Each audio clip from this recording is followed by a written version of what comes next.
All right. Hello, everyone. Thank you so much for joining us today. My name is DePaul Straub. I use he, him, his pronouns, and I'm the Assistant Director here in New Student and Transition Services at Mines. And I have the honor of hosting this welcome webinar series this summer. So thank you all so much for joining us. We're really excited to talk a little bit more today about class registration and academic advising for our first year students.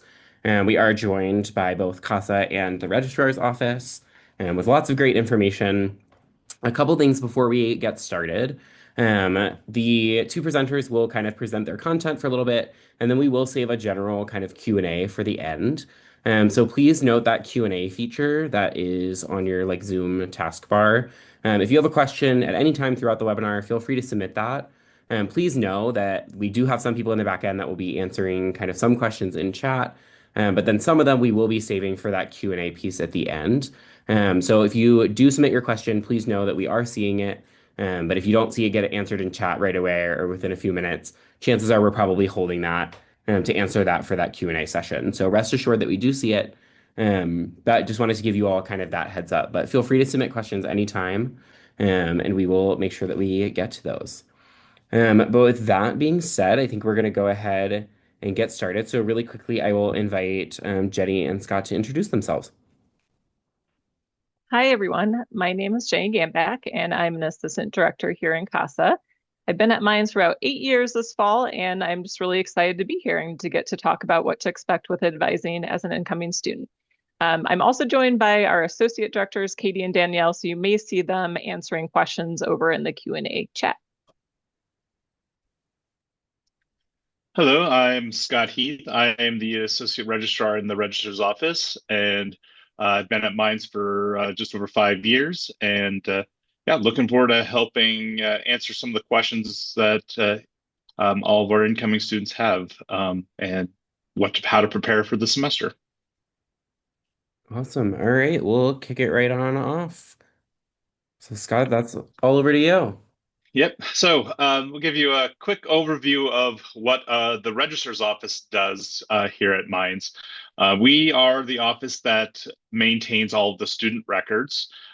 We all the student records are protected by what is called the Family Educational Rights and Privacy Act, or commonly referred to as FERPA. This basically means that uh, all student records belong to the students, and there are certain permissions that only they can give for access to those records. We also, in our office, we oversee registration, which includes the schedule of classes. We have a self-service registration for continuing students, as well as building first year schedules. We do have a tool coming this fall for the spring called Smart Plan, and you'll find out more about that once you're on campus, probably in your CSM 101 class.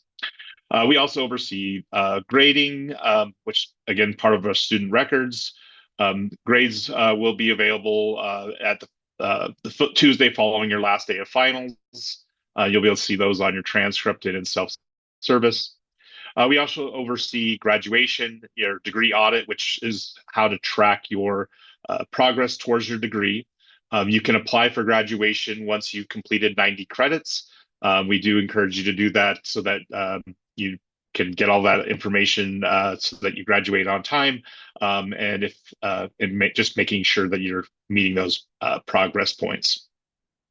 We also we're responsible for the academic calendar, maintaining that, as well as the exam schedule, as well as our academic catalog, which is one thing you'll look at. You can see all the regulations and rules that sort of manage or run the university.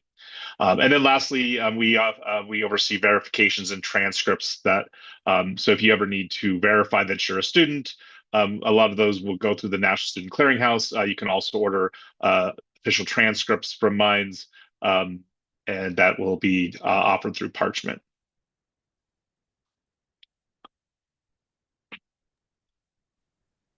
So if you made it all the way to this welcome webinar, I'm going to guess that a lot of you have already heard about CASA by this point. But we did just want to give a big picture overview of some answers to common questions about CASA. So first of all students at Mines are going to be assigned to a professional staff advisor in CASA based on your major and your last name. Or if you're undecided on major, then we'll start you off with one of our associate directors. Your CASA advisor is really there to help you with setting your academic goals, understanding your degree requirements, creating semester by semester plans, navigating and overcoming academic challenges, because sometimes it can be a little bit of a leap from your high school study experience to your college study experience, helping you understand academic rules and policies, and really just getting you connected to other offices and resources and opportunities across campus as you need. So in your second year, you're also going to be assigned to a faculty mentor, and that's someone who can really help you out with any advising questions that might require in-depth subject matter expertise, like maybe choosing between different electives to figure out which best meets your career interests, or getting advice about maybe some internships you're looking at, or getting into undergraduate research. So it's really a partnership advising with your faculty mentor, your CASA advisor, and yourself. CASA is typically open between 8 a.m. to 5 p.m. Monday through Friday. And during most of the academic year, we're usually an appointment-based office. So you can always come and speak to our front desk, which is usually staffed by student peer advisors. But to meet with a CASA professional advisor, you're either going to need to make an appointment or stop by during one of our scheduled drop-in advising sessions. So during our busiest times of year, so we're gearing up for that right now with incoming first-year students, but also that first week of fall and spring classes, also at the start of each registration period, we'll put a pause on pre-scheduled appointments and we'll switch to drop-in appointments so we can really connect with as many students as possible and answer as many questions in a short amount of time around those important deadlines, just to make sure we can keep up with that demand. And we do continue once a week drop-ins on Wednesday afternoons from 2:30 to 4:15 throughout the fall and spring semester, just to give students a variety of ways to get in touch. So in summary, for incoming first year students, we're going to start meeting with you one-on-one in August during advising drop-in sessions after your schedule has been officially released to you. So we know some of you might be really eager to meet right now, and we really appreciate your patience and waiting until August so we can see what your schedule looks like and what your transfer and AP credits look like, and just everything that you have coming in so that your meeting can be as productive as possible. But if you do have some general questions about CASA services in the meantime, please feel free to send those over to casa@mines.edu. And finally, on the slide, just important note that meeting with an advisor in your first semester is not mandatory. So you are going to be getting a ton of great information and hell of a welcome in your first year success seminar, a lot of online resources and group advising opportunities. So you might find you don't need to connect one-on-one right away, and that's totally okay. In future semesters, whether or not you'll require a one-on-one advising meeting, it's going to be based on various factors like GPA or major, but we'll provide a lot of advance notice to students who fall in those categories. So you'll know ahead of time if you're going to be required to meet with an advisor in the future. Awesome. Really quickly, so sorry. It appears our slides are glitching, so I'm just going to fix one thing super quick. So give me just 1 second to do that.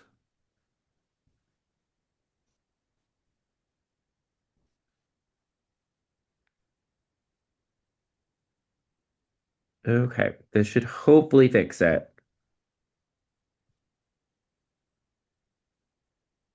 All right, perfect. Okay. So we want you to make the most of advising at Mines. So there's a few things we want you to keep in mind coming in. So we do outreach to students, of course, but ultimately we're not going to assign students to an appointment time or drag them over to drop-ins. So we just encourage you to be proactive when you need help so we can get you sorted out. We also want you to feel empowered to take ownership of your academic decisions. So we'll give you advice and explain requirements, but ultimately you'll be the one making the decisions on your schedule.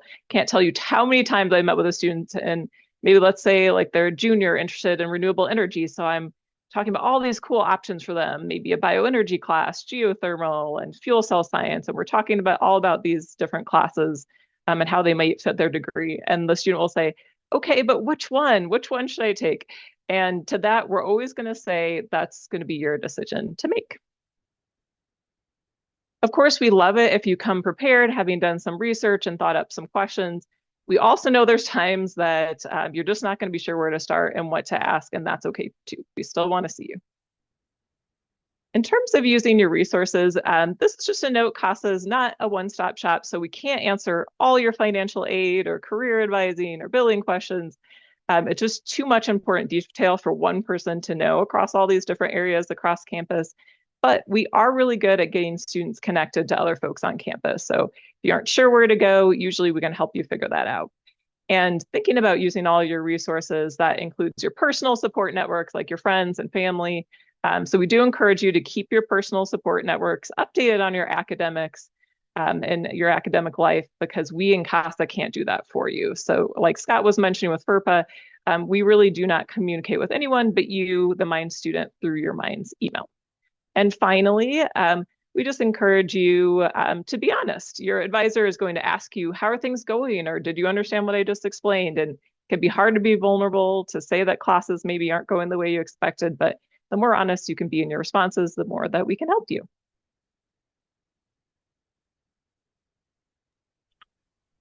So as I mentioned earlier, the registrar's office will build your first semester schedules. So we are beginning that process now, and so just to kind of give you a sort of heads up on what that's going to look like.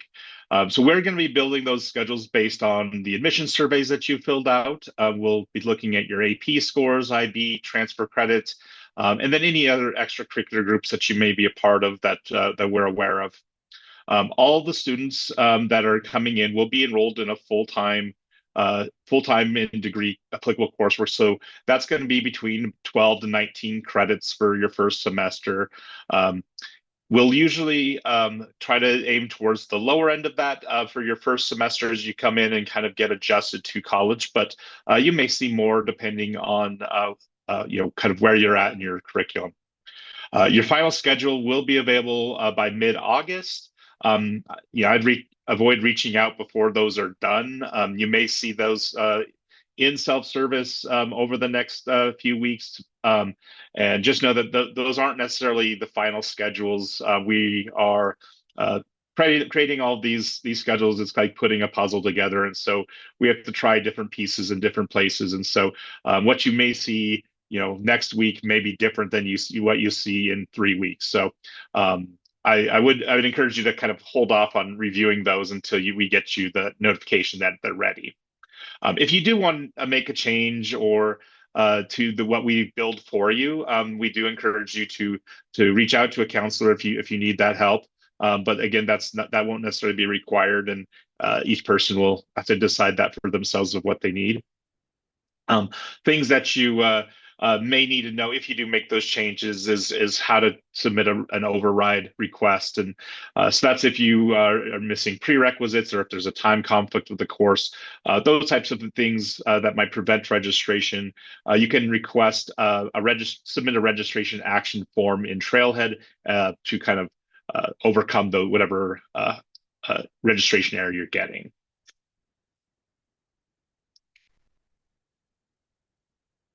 The timeline for what to kind of expect over the next month, we received your AP scores. If you submitted them by the June 20th deadline, we received those that first week of July. We are using this time now to build your schedules.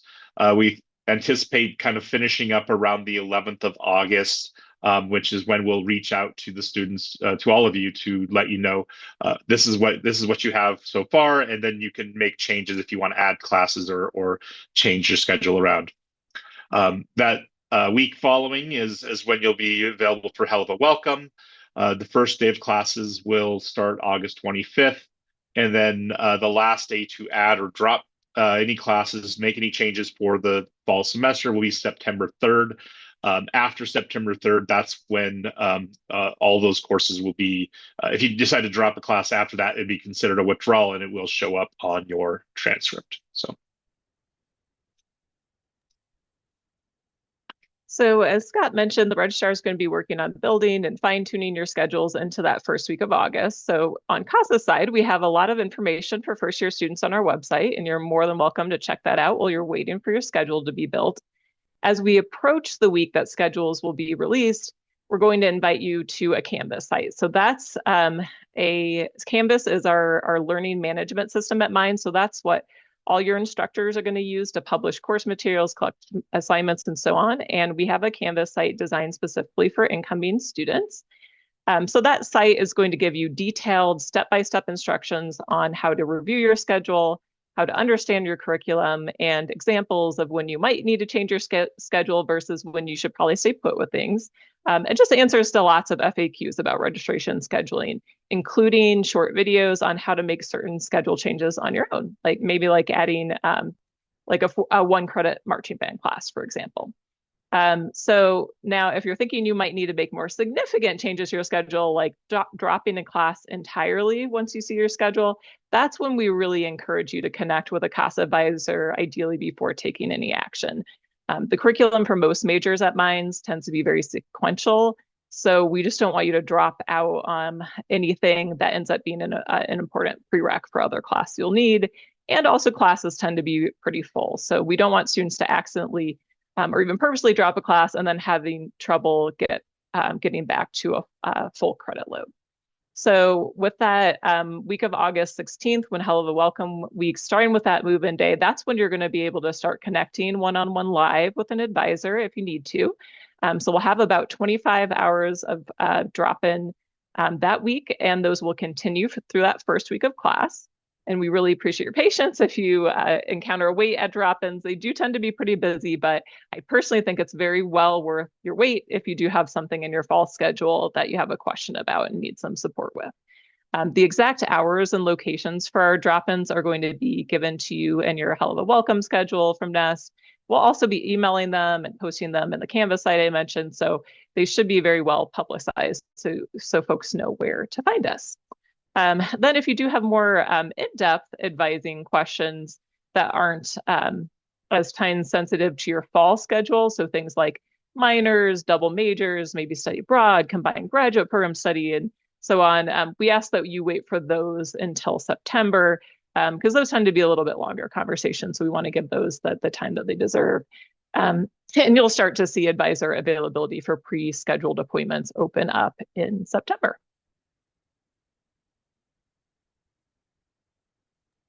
So these are some of the courses that you're going to see most likely in your first year of classes at Mines. The first semester, every freshman that is coming in will need to take a CSM 101, which is our freshman success seminar. It is required. So whatever you do, don't drop that course, or you can change it to a different section, but most of those sections are going to be filled. So make sure that you are in that. You will usually see some level of math in your first semester. Usually it's Calc 1, 2, or 3. If you've already transferred in all of that coursework, you may see an advanced one like DiffyQ or linear algebra. But you should see a math course if that's required. We also have culture and society courses that you may be registered for. So our core includes a Haas 100, which is nature and human values. If you are coming with some credit, you may qualify for a short form of that class. You may also see a course called Futures. It's a new introductory course that we've just started in the last year. That's part of the new catalog. It's a pretty interesting class that we're excited about. You may also see some electives if you meet prerequisites for other culture and society courses. All students will also be required to take a chemistry class. So depending on if you meet the prereqs for Chem 2, you may see Chem 1. All students are required to take a design course. There are some different options if you're in one of the honors programs. But you'll probably see Design 1, especially our Mechie majors. They'll take that in that first semester. You want to try to get that completed sometime in that first couple of years, just because it is builds on everything. Kind of builds off of that course. You also may see physics once you've completed your Calc 1 credits, whether it's Physics 1 or 2. It is now computer science. Our intro to computer science class is now a requirement as part of the core. So that you may see that one, as well as some other major specific coursework, especially if, depending on how much transfer coursework you've already completed, you may see some more advanced classes in your major. But really, your first year, a lot of the courses that you're going to be taking are built into that core curriculum that we have. Um, you may also see some success in wellness, music, band, other electives that you can take. You can add those once we release the schedules to you in August. So.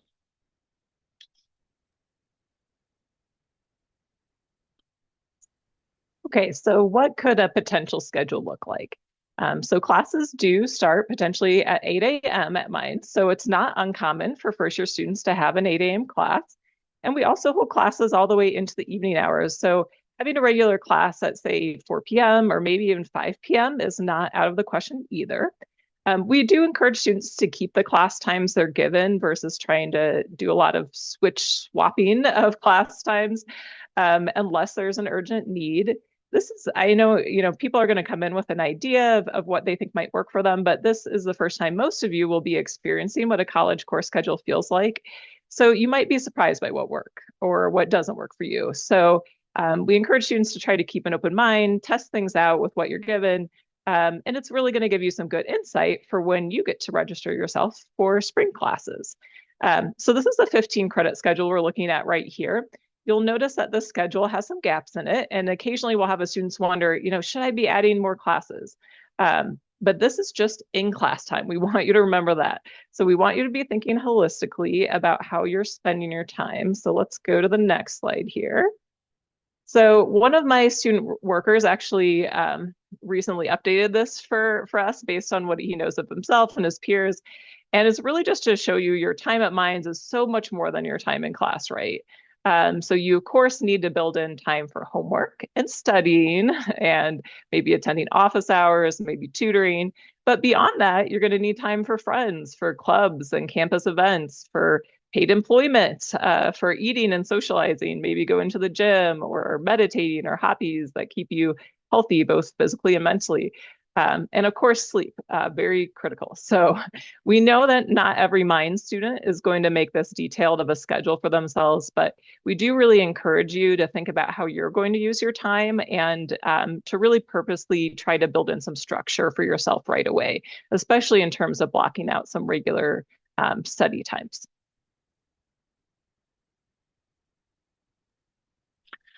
So transfer credit.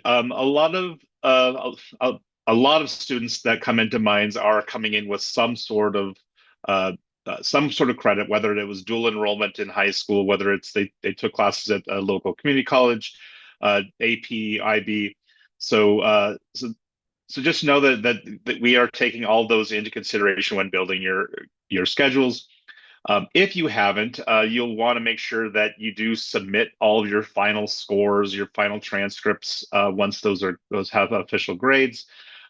We get those, and we'll usually apply those to your record within 5 to 10 business days of I guess, during our busiest times of the year. But it usually shows up pretty quickly after we receive that. We do require official transcripts in order to process any official transfer work. We will accept a physical or an electronic transcript, which can be sent directly from your previous school. If they are provided to you directly and you provide them to us, those are considered unofficial. So make sure that you have those sent directly from your previous schools. If you're curious of how those transfer credits are applying, you can check your DegreeWorks audit in Trailhead to review. I'll give you kind of a brief glimpse of that shortly. But you can see how that transfer coursework is applying to your degree. If you see a course that you took and it's not being applied to where you think it should or could, you can fill out a TCA form to have a department do a more thorough review of that class. You don't have to do that for any pre-approved classes. We have a lot of courses that are taken, especially at the Colorado community colleges. We have a list of classes that automatically come in, and so most of those will already be applied. You don't need to fill out any extra forms for that. But if it is comes in as a free elective, and or if it's from an out-of-state school, there's a good chance it may just need a further evaluation. So a copy of the syllabus or might be required. You do have the ability to waive or decline your transfer credit. I would say we strongly discourage it because you did earn that credit, and so we want you to use that towards your degree. And we would like you to consult with an advisor before you decline that. And sometimes students will not realize that they know more than they think they do, and so it's always good to kind of check and before you actually go through with that step of removing that credit from your degree. If you do have specific questions about any transfer credits, please reach out to our transfer team, transfer@mines.edu, and they can get that process for you and direct you any way that is necessary. So as you when you arrive, you'll want to become familiar with some of our different student information systems. So we use a system called Banner. So you may hear that, you may hear self-service, Trailhead, different things. And so just want to kind of clarify some of what those are. We have mymines.edu, which hopefully everybody has gained access to and has logged in. This is our single sign-on system, so you can access the different services through there. Trailhead is our student self-service option. You'll find different cards to navigate to different services will be in there. But you can access our Banner General Self-Service, our Student Self-Service, as well as the DegreeWorks Responsive Dashboard. Again, that's going to be your degree audit. In Trailhead, you should see a few cards like the incoming undergraduate card. It kind of gives you some links to the different offices that you may need to reach out to. You'll see your student services, student registration. You can review your student profile. That's where you can update your contact information, different things like that. Again, DegreeWorks, that dashboard is going to show you all of your degree requirements, and so you can kind of get an idea of what you still have remaining. And then the registrars have as its own card where you can find some of our forms to process. You can request verifications, transcripts, and follow those links through there. So to walk you through kind of what a DegreeWorks audit looks like, when you log in, you'll be able to see kind of what level you are as an undergraduate, what your student classification, what freshman, sophomore, junior, senior, what your major is, the program that you're in, and then how many transfer credits will be kind of in that first little block that you pull up. You'll want to make sure that major is correct. That is what we have on file currently, and that's going to be what your schedule is going to be based on. As you scroll down, you'll see kind of your progress towards your degree. It's going to probably be fairly small as you're in your first semester as you come in, but as you get progressed towards graduation, you'll see that circle get more complete as you approach 100%. As you kind of go further down, you'll see the total degree requirements, how many credits is required, how many of you completed towards your degree, and so on. It's then broken down into core requirements and major requirements, and you can kind of see how those all break out and break down. There's three major parts to the degree audit: is that core requirements, the major requirements, and then your free electives. Which next page? Sorry. Yeah, so the electives. And this is where you might see a lot of those transfer credits that maybe come in. It'll show up as a free 1XX, and it'll a short description of what's being transferred in. You can see when those courses were being transferred in. And then at the very bottom of the audit, you're going to be able to see a legend to kind of explain how to read it. So you'll see if it's got a green checkbox, that requirement's been completed. A blue half circle is going to be it's in progress. Yeah, prerequisites, if you can see if there's a repeated class, if you repeated class, if it's a red circle, that means it's not complete. Sometimes you might see a yellow exclamation, which just means that you might need to see an advisor about that. You might need to get a little bit more information on that. And then if you see something that shows that the at sign, it just means anything can anything at that number can fulfill that requirement. Some of the other services that our office offers, we are responsible for residency and in-state tuition classification. So if you have questions about that, you can reach out to our email residency@mines.edu. We also authorize the College Opportunity Fund.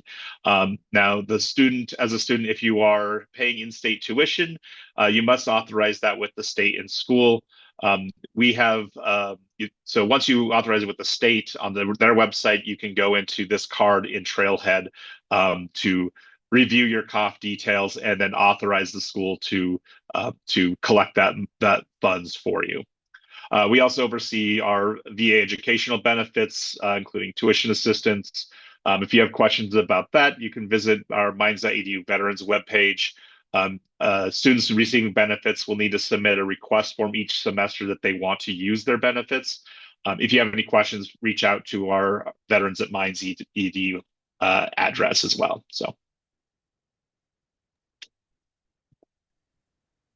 So real quick before I dive into academic support, in addition to DegreeWorks, we really, in CASA, we encourage students to become familiar with the academic catalog as well. So you can get to there at catalog.minds.edu. And the catalog is Minds' official central resource for documenting curriculum requirements, academic rules and policies, has a ton of course descriptions and a lot more. So if you go to those catalog pages for the major that you're interested, you're going to see the requirements and they'll be listed out in a sample semester by semester degree plan. You can read detailed prerequisite information to understand how classes relate to each other. And we really would just love every student to check it out. So DegreeWorks is built based on the catalog, but occasionally you might find a discrepancy. So really encourage students to really look at both. And of course, connect with your advisor if you have any questions, especially if you do see a discrepancy. So our last slide here is really just a quick refresher on some of our academic support resources. So we have faculty who host their office hours near CASA. I'd say our biggest program is our peer tutoring. So that's available for the core curriculum classes, so classes that all students take regardless of their major, as well as some major specific classes, even into advanced junior level classes. I think the biggest misconception with tutoring is that you only really need it when you're really struggling in class. And to that, we would say you don't need to wait. Students who make the most of tutoring are often starting pretty early in a class. Maybe they're just bringing their homework to where the tutors are working, and then they have people available if they have questions. Another misconception might be that CASA is the main place or even the only place to get academic support on campus. And we really do have a ton of great initiatives across campus, including a separate tutoring center just focused on math classes that runs in the afternoon before CASA's tutoring starts up at 5 p.m. Our counseling center holds some really great workshops on things like test anxiety and executive functioning skills. We have academic departments and student groups that host study sessions. So really a lot of great resources across campus. And finally, we host some major exploration events. And we really encourage students to keep an open mind about their major, talk to other students and faculty and folks across campus, because sometimes it's just really hard to know about all those options until you're here on campus and can really dive in and can connect with a lot of folks to learn more. So and finally, not on this slide, but I did want to put a plug in for Reading Your Minds email regularly. This is how CASA and your advisor are going to communicate with you most often, along with other offices like the registrar's office.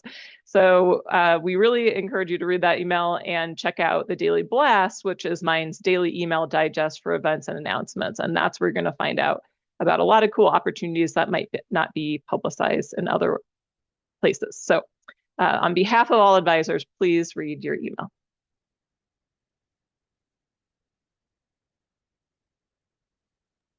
All right. Thank you both for all of this great information. We're going to start kind of working our way through some of those questions that we've saved for our Q&A at the end. So if you do still have questions, feel free to keep submitting those. Certainly, we will keep track of those and get those asked for you.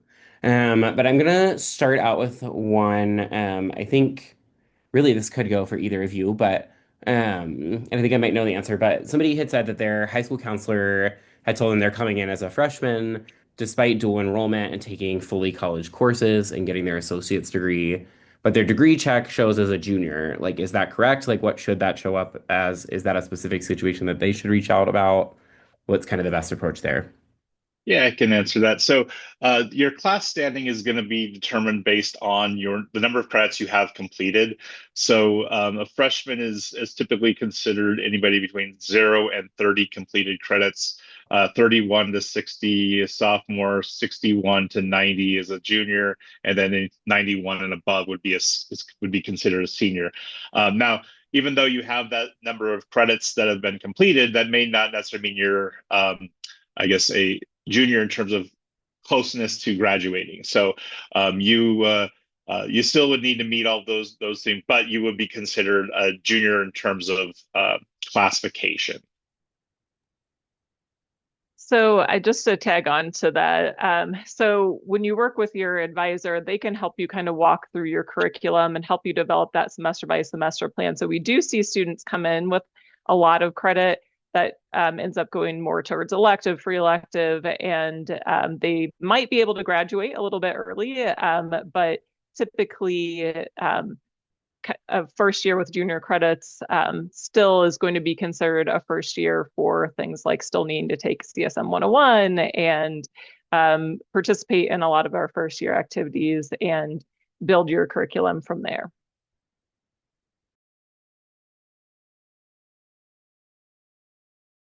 Perfect. I'm seeing a lot of questions about this, so I'm gonna go ahead and ask this one now, and I'm gonna combine. There's like three or four people that have asked about this. Obviously, you all know about the challenge exams that take place. Some of them during Hell of a Welcome. So for those that are taking those, during that like first week of classes, will that affect their schedule? And if so, kind of what does that look like? It depends. So sometimes you're going to be enrolled in the class you might want to take the challenge exam for, but sometimes you're not. So it's going to be on a case by case basis, but that's what we'll see a lot of students in drop-ins about, and we'll help you as quickly as we can. The folks who run the challenge exams are pretty efficient about processing those and getting the information back so we can help students move on to either the next level class or adjust their schedule accordingly. I will say the challenge exam pass rate can vary quite a bit from exam to exam. So some exams, the pass rate is quite low. So don't necessarily worry, too much in advance of taking that exam. And we'll be here to help you. Perfect. And then on that, for students who haven't heard, I know we've had a couple of people asking about specifically like taking placement exams for math or who has to take placement exams or who can take them. Can you all talk a little bit to that? Yeah, that we do not. The math department is not offering any placement or challenge exams. We don't, at least not currently. We haven't offered that in the past. Um, but yeah, the rest of the exams that are offered can be found on our registrar website, and I think maybe we can share that with them. But there's a place challenge exam page on the registrar website that provides the dates, times, which exams are being offered. Yeah, the physics exam is the only exam that's very strict about having requirements for taking that exam. You will receive an invite if you qualify, and it's based on AP scores. The other exams that you'll see on the website, you will also see additional web information on the website if about registering. So that's would be like the bio, so the biology, the chemistry, and the computer science. Awesome.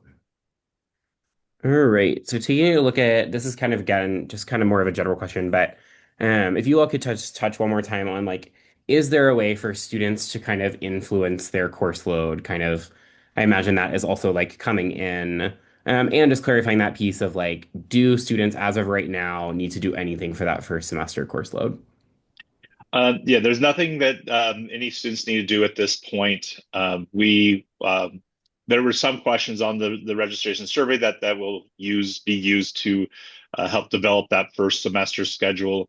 Um, but it's a pretty standard schedule for kind of across the board with what we'll try to register. A lot of it, again, it's going to be person by person depending on how many transfer credits that they're bringing in. But everybody should receive something between 12 to 15 credits. And if you do receive your schedule and you have questions, concerns, we are going to have a lot of information, as mentioned, in that Canvas site to kind of guide students through doing that first look at their schedule.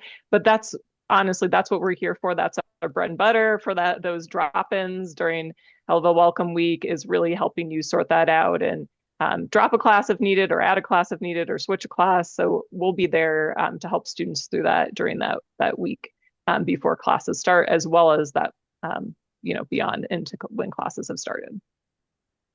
Really quickly, I'm just going to go back so we can close kind of this piece out, but about challenge exams. So we have a question about when they take those or like when they'll be invited to take those.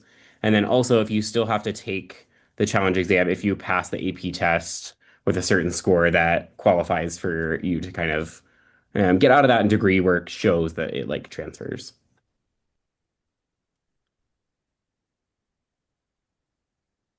So there's the website for all the challenging questions that you may have when they're offered, who needs to take what. I would direct them to mines.edu/registrar/challenge. All the times, the study materials for those exams, the locations, they're all going to be listed on there, as well as who's eligible for each of those. If you have received the credit via the AP charts that are listed on the registrar's website and the IP, or if you took IB, you do not need to take the challenge exam. So when you go in and all of your, so we'll have information again in our Canvas site, but when you have had all of your scores sent and they've been officially processed, you will see the credit for what you've received on your transcript, your Minds transcript. And you will not need to take challenge exams for anything that you've received that credit for. Awesome. All right. I see another question in here about kind of adjusting course allocation for incoming students that hasn't taken the subject matter within 2 years or have taken like an academic gap year. And what does kind of like that look like? So that's kind of what Scott was talking about with encouraging students to take the credit that they've earned. We get that you might be a little bit nervous if it's been some time since you've taken a class. So we are happy to meet one-on-one with students during those drop-ins to talk to them about potentially going back a level in a class, or if you're just feeling not confident about the classes that you're in, we can talk you through that. In most cases, if it's something where you're wanting to um, drop credit that you've earned to go back and take a lower level of class, we're really going to encourage you to connect with the academic department that class is offered in. Maybe even go to the first day of class, talk with the professor, because we've seen many, many cases where a student was really worried about it and they go and talk to the professor, they feel much better about it. Or if a student maybe keeps ends up going down a level, but actually ends up really regretting that decision. And once you make that decision official with the registrar's office to waive or decline credit, once that first day of class passes, you cannot go back on that decision. So we want students to really think about it before making the decision, and we're happy to get you in touch with resources. Our math department's phenomenal. They've got great folks there that are happy to talk to students about what they, more about the curriculum to make them feel confident about making those choices. Awesome. All right. For a student that is in the first year honors program, obviously there are some specific classes for that. So do they need to let you know that, or is that information Um, already communicated? Yep, actually, that's already been communicated to our office by the different honors programs on campus, and so your schedule will be built based on those required classes. Perfect. And then I see a question about specifically around like Canvas access. So could y'all talk a little bit to like what does family or parent access to Canvas look like? so that they can see grades. Like, how does that kind of look? So parents won't have access to grades in Canvas or anywhere actually, unless um, the the student has to basically authorize to give that access. Um, I know we've updated our system in the last year, and so I don't know the exact steps to gaining that access. So that might be a follow-up uh, question or answer that we can provide later. But in general, only the students are going to be able to have access to grades and transcripts, and they can share those with parents or whoever they determine. Awesome. Okay, let's see. That one we answered. Okay. Speaking about the military science course specifically, what class like would that take the place of? So that will usually fill, the first one will usually fill the success and wellness elective. And then as you go through the military science program, the additional ones may be classified as part of your free electives. If you go through the entire program, there's possible you might get a military science minor that you could apply those to. But those typically are an elective, not necessarily fulfilling a requirement of the major. Perfect. And since we're kind of talking about that, like generally, can you talk a little bit more about like what exactly free elective credits are? And like, for example, would AP English or history courses, like, could those satisfy like core credits? What is kind of like a little bit more around free electives? Yeah, free electives are designed to kind of give students an opportunity to explore other fields or different areas that may not necessarily be related to their major. And so a lot of times uh, those are filled a lot of times by transfer credit that comes in as free electives. And there's, I think each program requires at least six free electives. Some departments may vary on that, um, but it basically you can use anything to fulfill those course requirements. Yeah, anything can come in for free elective except for classes that are like lower level than mine's classes, like free algebra, or if they're a vocational class.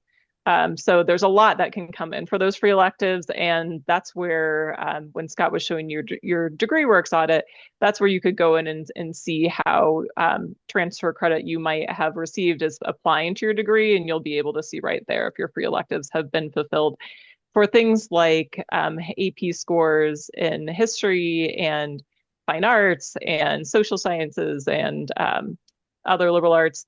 For the most part, those are only going to apply to free elective, and there are not other places that they are going to apply in the degree.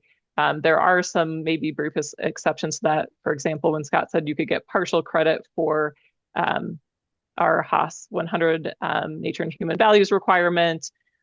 So you'll be able to see all that on your transcript and in your degree evaluation once your final schedule is released to you. Awesome. All right, I've seen a couple questions about study abroad, so I'm going to kind of combine three if that's okay with you all. So in the general topic of studying abroad, how does like the academic advising team slash registrar team take into consideration students doing the like study abroad program? And then within that, specifically those that are looking to potentially study their like first spring at Mines, at what point like should they like reach out about that? Or like anything else specific that they need to do to study abroad like second semester? So yeah, so if they were interested in doing the study abroad in their first year, I would encourage them to contact the study abroad office immediately, or as soon as possible, to kind of um, get on their radar. I think I don't know exactly the date that their deadline is, but it may have already actually passed, and so it may be a future term that you'd have to pursue. Um, but yeah, as soon as possible for the first year. If you are studying abroad in this first semester, we are taking we won't be registering for any other classes here on Mine's campus, but we will one of the advisors will work with you to help build a schedule for the spring semester. We try to uh, uh, coordinate what classes are going to be available, or so you're not taking classes here that you're going to be taking there. So. Perfect. And Scott, you're on top of that. That was going to be my next question. All right, can you talk a little bit about transfer credits and how does that apply to the Mines GPA? So transfer credits do not apply to the GPA. So if whatever grades you get elsewhere, they'll come in as a T, which doesn't get calculated into your cumulative GPA. Perfect. And just be aware that you need to receive a grade of C or better for classes to transfer back to Mines. Yes. Awesome. Going back really quickly just to the study abroad, or the spring first year study abroad has been set, but how do the classes in France kind of reconcile with those like on campus?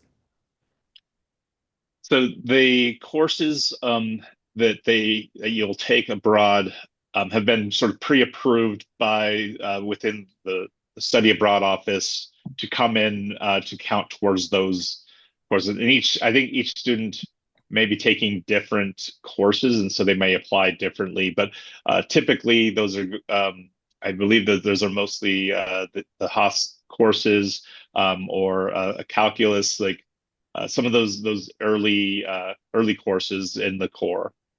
Um, Yeah, there are classes that the school has worked out that are going to work for equivalents for courses that mine students need. There are occasionally we'll get a class, for example, like chemistry, where they offer the lecture and not the lab in France. So our advisor on our side will provide information to students for how they'll be able to take that lab when they get back to mines to complete that credit. So if there are little circumstances like that, you will be notified. We do a lot of outreach, and you'll hear from someone in CASA so that you can get additional questions that you might have that might be more unique to your major or your particular situation. Gotcha. CASA will be at the first year student in France orientation as well. So we can help answer your questions with our specialist who's a little bit more knowledgeable about that program than I am. Perfect. Scott, I think this is potentially a good one for you. But somebody had asked, like, is college credit on your high school like transcript? So if you were potentially like dual enrolled or took college credits, or do they need to send an official transcript from the college as well? Yep, that's a good question. It's you would have to send that from the college. It may have transferred onto your high school transcript, but we only accept credits that are coming from a college or through the APIB testing services. Perfect. All right, let's see. All right, here is a good one. When should students kind of start considering minors or looking into that? We encourage students to maybe start thinking about it and maybe doing some exploration in the catalog right now, but you don't really need to worry so much as starting in to add minor classes until usually your second year at the earliest. Now, if you're really, really, really ahead on credits, that might be a different story. There might be something you're jumping into in the first year, but for the majority of students, it's going to be the second year into that junior year that they're really starting to plan out and add in credits for their minor. So I would say maybe start looking at some minors, and those are all in the catalog. If you go to that catalog.mines.edu, you look at the different academic departments, you'll see tabs at the top where you can get information about majors that are offered in department and then each minor. We also have a bunch of interdisciplinary minors that are listed in the catalog as well that are go span classes across several different departments. So it's something that we encourage you to start to take a look at. But it's not something you need to worry about so far as your first semester schedule. So you don't need to come to drop-ins and say, hey, I need to add in some minor classes. That's not something you need to be concerned about. I will say, I lost my train of thought. but you do not need to have a minor. So a minor is a great addition, and it is something if you do have some free electives that you do need to fill up, that you can use a minor to fill up those free electives and maybe double count some classes with your major and earn that minor without a bunch of additional time in your degree. So minors are something to explore, but they also aren't required. Awesome. Okay, so what about taking community college courses while you are taking classes at Mines? Like, what does that look like? So there's different options that to take sort of a dual enrollment at we have a lot of students that might take classes at Red Rocks Community College that's just outside of Golden. And there's uh, that is permitted. You can do a consortium agreement so that you can qualify for financial aid for that course for those courses. And then once the course is completed, you would just make sure that you have a official transcript sent to mine so that we can process those transfer credits. Most students will be doing that like during summer. Usually, they'll take transfer credits and transfer them in um, at those times, but it is permitted to do during the regular academic year. I just want to make sure we've only got a couple more questions left because we only have a couple more minutes here. So I want to make sure we get to these. But really quickly, can you touch on anybody who wants to do potentially like a 4+1 for like their fifth year of masters? If so, what sort of planning do they need to start doing now to make sure that that like works out for them? Yeah, I mean, now you're really just talking to people, looking at options, thinking about the possibilities, attending an admissions information session. So, our admissions department runs some really comprehensive overviews on what that looks like. But you don't need to apply until you're in that junior year of your curriculum. And in fact, you're not allowed to apply until you have at least junior credit standing. So, when you have junior credit standing, that application will open. And then you would be submitting your application sometime in that year and then planning for potentially starting on some graduate classes as early as that senior year. So typically, you're not going to be taking any graduate level classes until that last year of your BS curriculum at Mines. So you have some time to think about it. But we do encourage you to really start that exploration process, like we talked about with minors earlier on, so that you can know about the different programs that are available to you. One thing to know is that most of the programs, they really are looking for a 3.0 undergraduate GPA. So that's something to think about early on as well. How can I go to tutoring and office hours, get to know faculty so that I'll have a good application to make for when I am ready to apply. And the benefit of the combined program is really that you can potentially double count up to 2 classes between your BS and your master's or other graduate degree.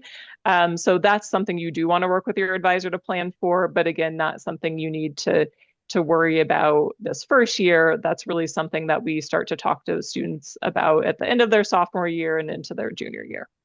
So, all right, I'm gonna give you two quick like rapid fire questions because I want to make sure we get to our reminders before we wrap up. But these are ones I know we get frequently over every summer. So just to clarify, using the information from the degree audit, do they need to build their own schedule this year, or can they wait to meet with an advisor to help build their schedule? They will not need to build their own schedule for this first semester. They will build one for this spring semester, which they probably will want to meet with an advisor. Yep, and I can cover that too. We also talk all about class registration for the spring semester in your required CSM 101 course that all first year students are required to take. So we will make sure to dive deep into that as well during that first semester. And then the last one for us, everybody's favorite question is when will they be able to view class schedules and where will those be available?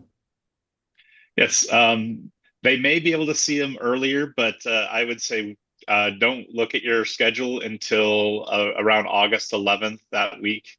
That's when we will all be done. You'll receive an email in your Mind's email address when we are completed, when schedules are completed, with information on how to review and make any adjustments. And you will be able to see that in multiple places in Trailhead and self-service, whether that's in self-service registration, your student profile, uh, your degree audit. So you'll be able to see it in a number of different places. Awesome. All right. Well, thank you both so much for joining us. I really appreciate it. Again, here's the contact information if you still have any questions moving on beyond this webinar. Really quickly, just a couple of reminders for everybody. First thing first, you should receive an email for those of you who attended after this webinar that will have a link to an assessment or a survey for us. If you could please fill that out, that is super helpful feedback for us, so that we can continue to improve this welcome webinar series. Also, be sure to join us for the rest of our webinars throughout the summer. Families, our next one is specifically for you. So that one is going to be Wednesday, July 23rd at 5 o'clock. And that is going to be a session all about supporting your student and some of the scenarios that they might go through within their first year at Mines. And we will be joined by Student Life Leadership to talk a little bit more about that. So make sure you will need your students log in to register, but make sure to sign up for that if you haven't already. And then students, you are invited to join us for a students only webinar. That is going to be Monday, July 28th at 5 p.m. And that is going to be a Q&A panel with some of our lead peer mentors. So that is a great opportunity for you to get some questions answered as well. Also, students, if you haven't already, sign up to join us for one of our summer engagement series peer discussions. And there are only, I believe, one or two left. So if you haven't signed up for that already, make sure you do that. That's a great opportunity to get to meet some people before you even get here and to get some of those questions answered as well. Also, make sure you're completing those ordering your next steps checklist in your admissions portal and that you're checking your Minds email. And that is going to be the main way that we will be communicating with you at this point before and during your time at Minds. So make sure to keep an eye on that for important information, not only from our office, but some of our other campus partners as well. But that, are going to go ahead and wrap up for the day. Jenny and Scott, thank you again so much for being here. And thank you all for joining us. And we hope to see you at another webinar later this summer. Thanks, everybody.